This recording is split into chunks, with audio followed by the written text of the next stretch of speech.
Quero começar fazendo uma saudação especial a cada um e a cada uma de vocês.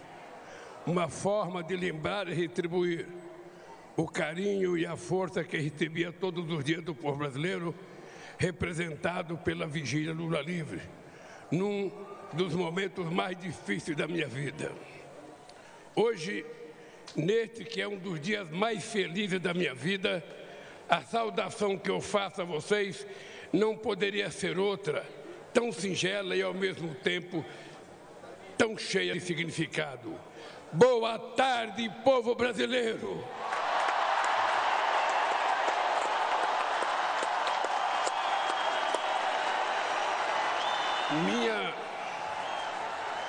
Minha gratidão a vocês que enfrentaram a violência política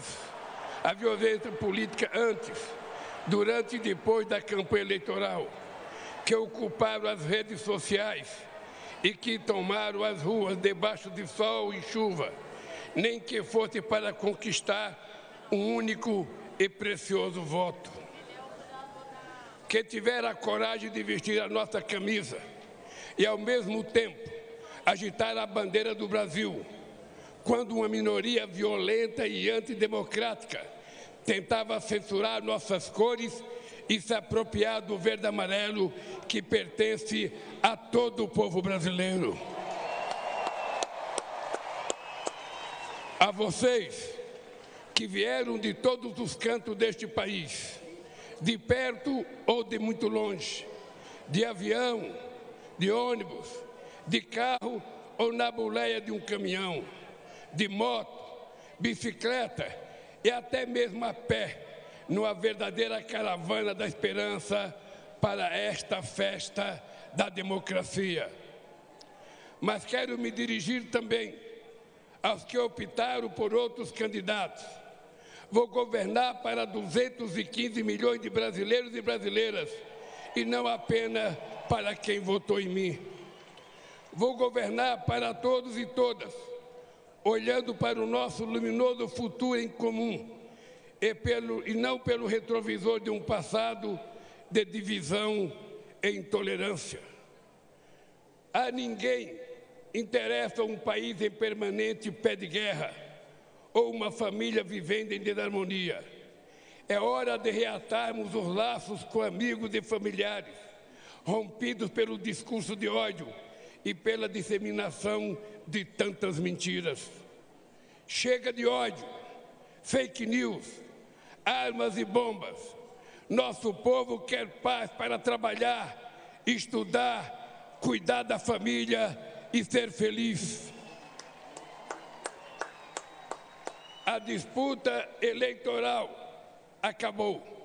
Repito o que disse no meu pronunciamento após a vitória de 30 de outubro sobre a necessidade de unir o país. Não existem dois Brasis. Somos um único país, um único povo, uma grande nação. Somos todos brasileiros e brasileiras e compartilhamos uma mesma virtude. Nós não desistimos nunca. Ainda que nos arranquem todas as flores, uma por uma, pétala por pétala, nós sabemos que é sempre tempo de replantio e que a primavera há de chegar, e a primavera já chegou. Hoje, a alegria toma posse do Brasil, de braços dados com a esperança. Minhas queridas amigas e meus amigos, recentemente reli o discurso da minha primeira posse na Previdência em 2003. E o que li tornou ainda mais evidente o quanto o Brasil andou para trás. Naquele 1º de janeiro de 2003, aqui nesta mesma praça, eu e o meu querido vice José Alencar assumimos o compromisso de recuperar a dignidade e a autoestima do povo brasileiro e recuperamos. de investir para melhorar as condições de vida de quem mais necessita e investimos, de cuidar com carinho da saúde e da educação e cuidamos. Mas o principal compromisso que assumimos em 2003 foi o de lutar contra a desigualdade e a extrema pobreza e garantir a cada pessoa deste país o direito de tomar café da manhã, almoçar e jantar todo santo dia. E nós cumprimos esse compromisso. Acabamos com a fome e a miséria e reduzimos fortemente a desigualdade. Infelizmente, hoje, 20 anos depois, voltamos a um passado que julgávamos enterrado. Muito do que fizemos foi desfeito de forma irresponsável e criminosa. A desigualdade e a extrema pobreza voltaram a crescer. A fome está de volta, e não por força do destino, não por obra da natureza, nem por vontade divina. A volta da fome é um crime, o mais grave de todos, cometido contra o povo brasileiro. A fome é filha da desigualdade, que é a mãe dos grandes males que atrasam o desenvolvimento do Brasil. A desigualdade apequena este nosso país de dimensões continentais ao dividi-lo em partes que não se reconhecem. De um lado, uma pequena parcela da população que tudo tem. Do outro lado, uma multidão a quem tudo falta e uma classe média que vem empobrecendo ano a ano pelas injustiças do governo. Juntos somos fortes.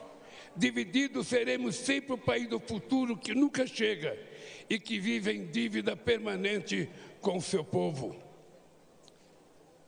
Se queremos construir hoje o nosso futuro, se queremos viver num país plenamente desenvolvido para todos e todas, não pode haver lugar para tanta desigualdade. O Brasil é grande, mas a real grandeza de um país reside na felicidade de seu povo. E ninguém é feliz de fato em meio a tanta desigualdade. Minhas amigas e meus amigos, quando digo governar, eu quero dizer cuidar. Mais do que governar, vou cuidar com muito carinho deste país e do povo brasileiro. Nesses últimos anos, o Brasil voltou a ser um país mais desigual, um dos países mais desiguais do mundo. Há muito tempo não víamos tamanho abandono e desalento nas ruas. Mães garimpando lixo em busca de alimento para os seus filhos. Famílias inteiras dormindo ao relento, enfrentando o frio, a chuva e o medo. Crianças vendendo bala ou pedindo esmola, quando deveriam estar na escola, vivendo plenamente a infância que tem direito. Trabalhadores e trabalhadoras desempregados, exibindo nos semáforos cartazes de papelão com a frase que nos envergonha a todos: por favor, me ajuda.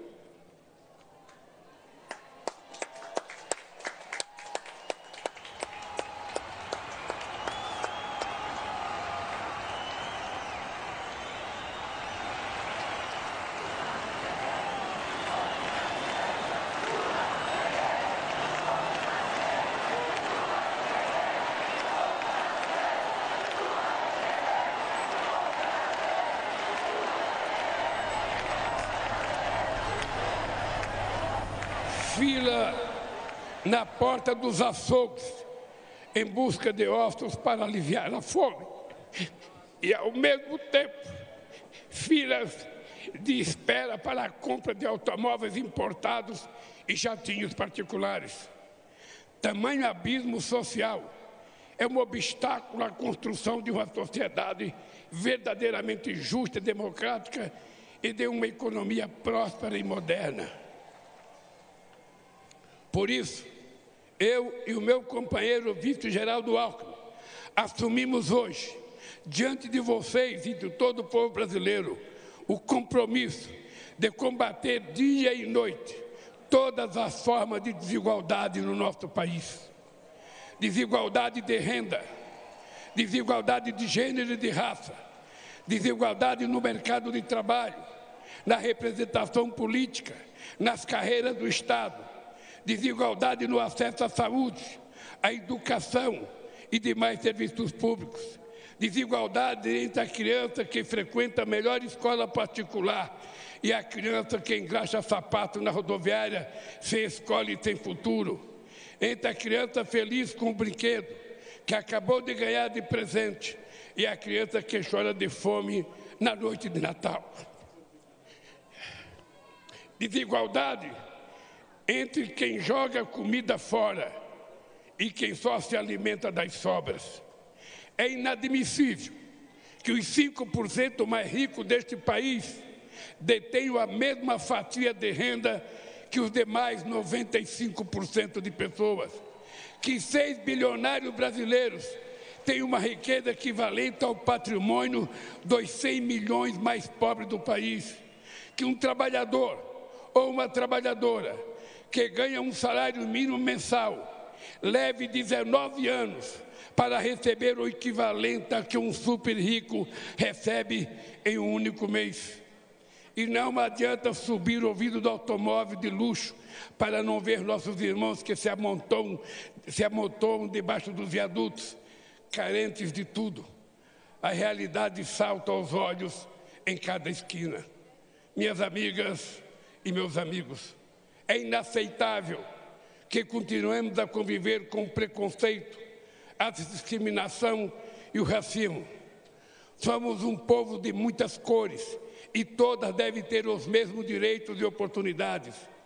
Ninguém será cidadão ou cidadã de segunda classe. Ninguém terá mais ou menos amparo do Estado.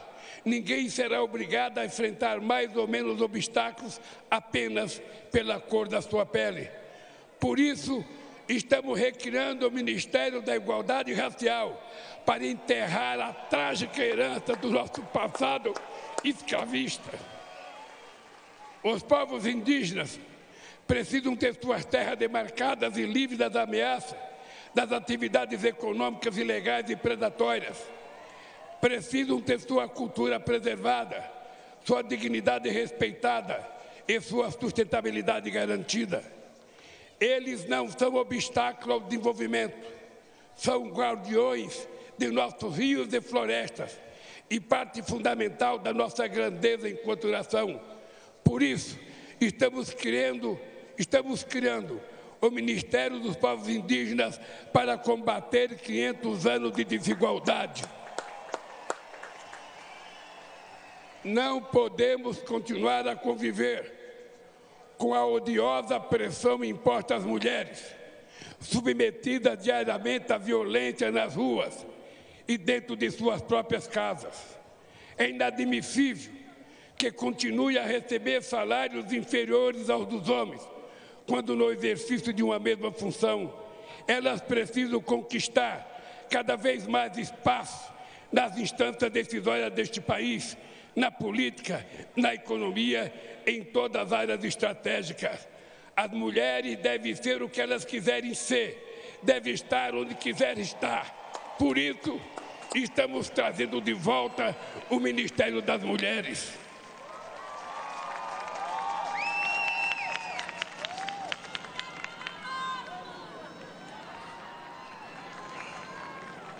Foi para combater a desigualdade e suas sequelas que nós vencemos a eleição. E esta será a grande marca do nosso governo. Dessa luta fundamental surgirá um país transformado, um país grande e próspero, forte e justo, um país de todos, por todos e para todos, um país generoso e solidário, que não deixará ninguém para trás. Minhas queridas companheiras e meus queridos companheiros, reassumo o compromisso de cuidar de todos os brasileiros e brasileiras, sobretudo daqueles que mais necessitam, de acabar outra vez com a fome neste país, de tirar o pobre da fila do osso para colocá-lo novamente no orçamento da União. Temos um imenso legado ainda vivido na memória de cada brasileiro e cada brasileira, beneficiário ou não das políticas públicas que fizeram uma revolução neste país. mas não nos interessa viver do passado. Por isso, longe de qualquer saudosismo, nosso legado será sempre o espelho do futuro que vamos construir para este país. Em nossos governos, o Brasil conciliou o crescimento econômico recorde com a maior inclusão social da história e se tornou a sexta maior economia do mundo, ao mesmo tempo em que 36 milhões de brasileiros e brasileiras saíram da extrema pobreza. Geramos mais de 20 milhões de empregos com carteira assinada e todos os direitos assegurados. Reajustamos o salário mínimo sempre acima da inflação. Batemos recorde de investimento em educação, da creche à universidade, para fazer do Brasil um exportador também de inteligência e conhecimento e não apenas um exportador de commodities e matéria-prima.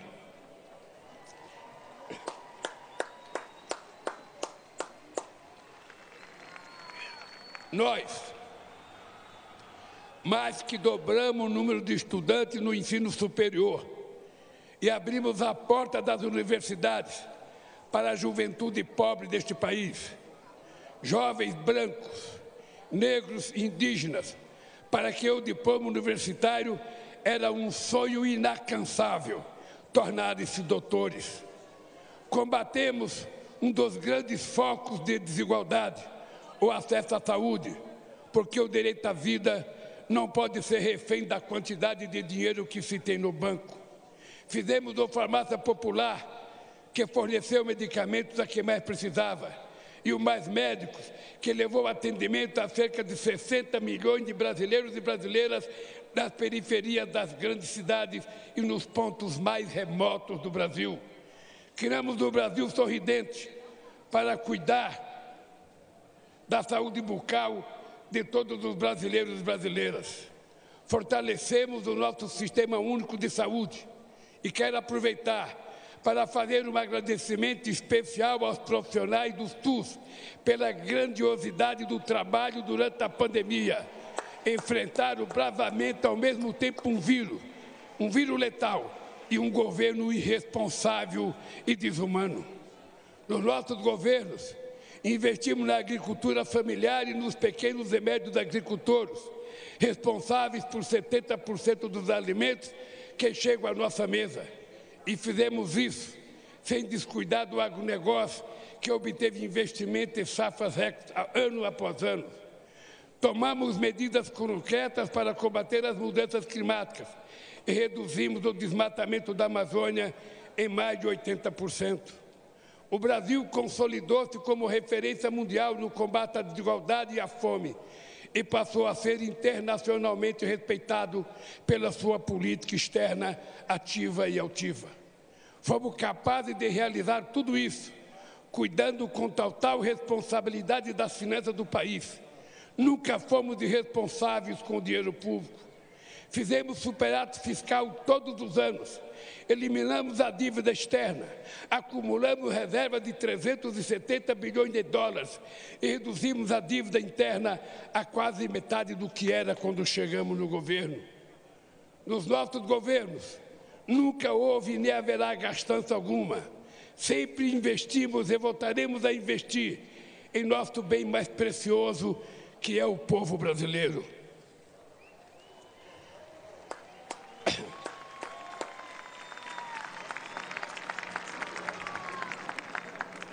Infelizmente, muito do que construímos em 13 anos foi destruído em menos da metade desse tempo.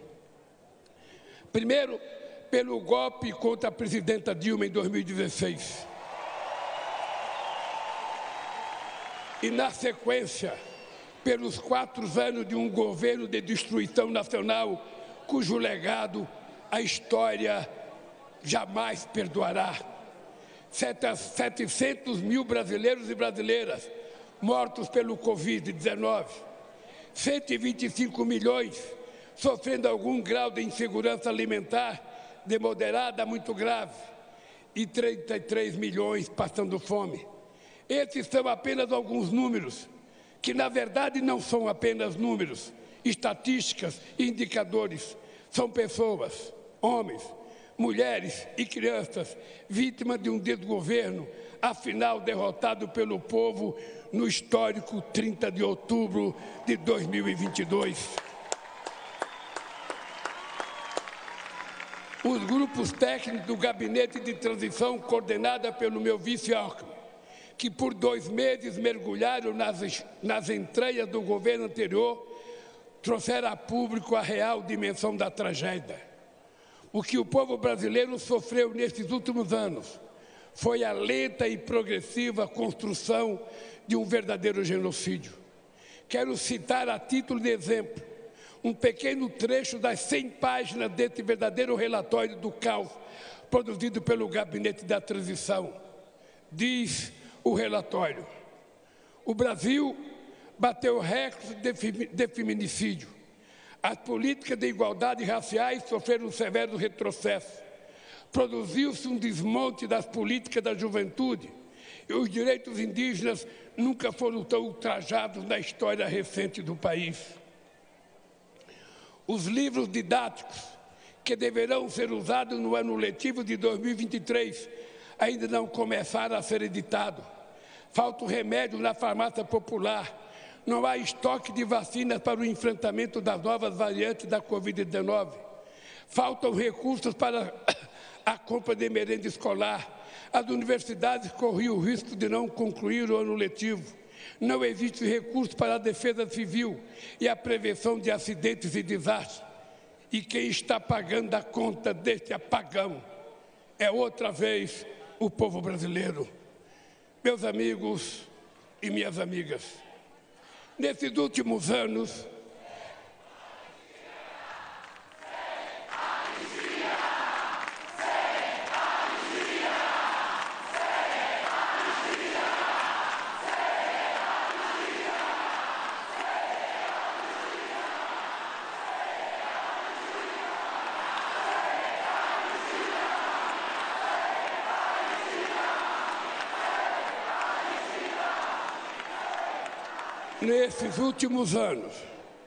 vivemos, sem dúvida, um dos piores períodos da nossa história.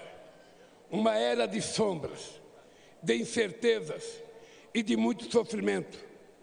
Mas esse pesadelo chegou ao fim pelo voto soberano, na eleição mais importante desde a redemocratização do país.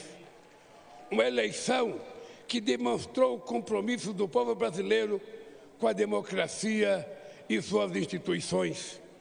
Essa extraordinária vitória da democracia nos obriga a olhar para frente e a esquecer nossas diferenças, que são muito menores que aquilo que nos une para sempre: o amor pelo Brasil e a fé inquebrantável em nosso povo.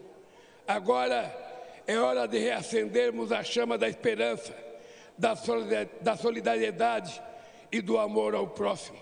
Agora é hora de voltar a cuidar do Brasil e do povo brasileiro, gerar empregos, reajustar o salário mínimo acima da inflação, baratear o preço dos alimentos, criar ainda mais vagas nas universidades, investir fortemente na saúde, na educação, na ciência e na cultura. Retomar as obras de infraestrutura do Minha Casa Minha Vida, abandonadas pelo descaso do governo que se foi. É hora de trazer investimentos e reindustrializar o Brasil, combater outras vezes as mudanças climáticas e acabar de uma vez por todas com a devastação dos nossos biomas, sobretudo a nossa querida Amazônia.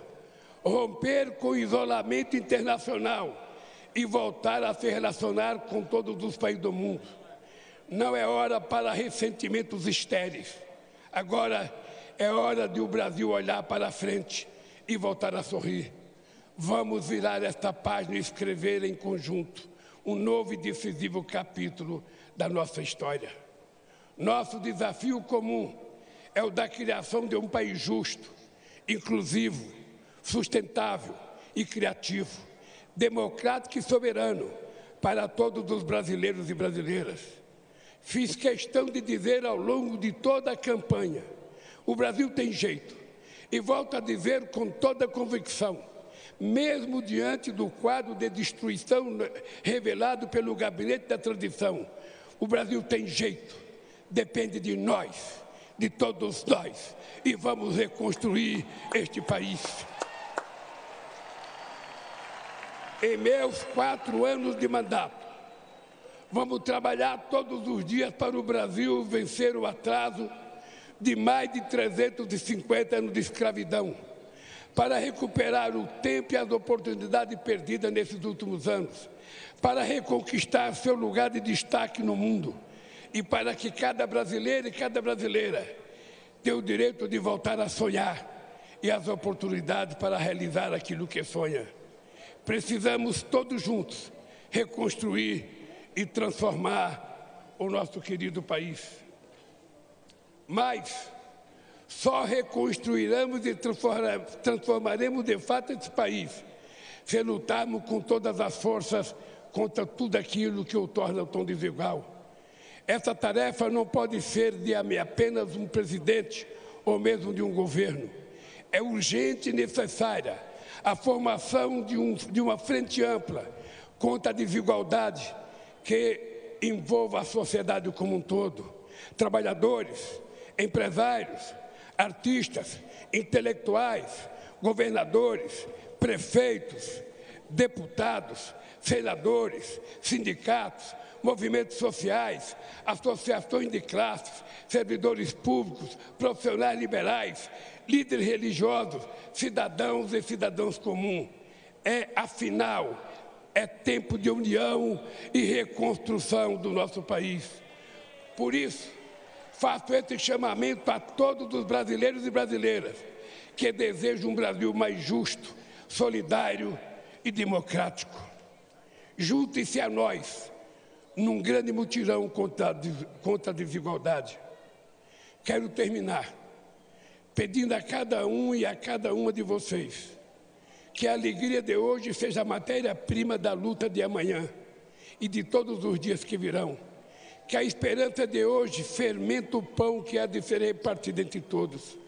E que estejamos sempre prontos a reagir, em paz e em ordem, a quaisquer ataques extremistas que queiram sabotar e destruir nossa democracia. Na luta pelo bem do Brasil, usaremos as armas que os nossos adversários mais temem. A verdade que se sobrepôs à mentira, a esperança que venceu o medo e o amor que derrotou o ódio. Viva o Brasil e viva o povo brasileiro!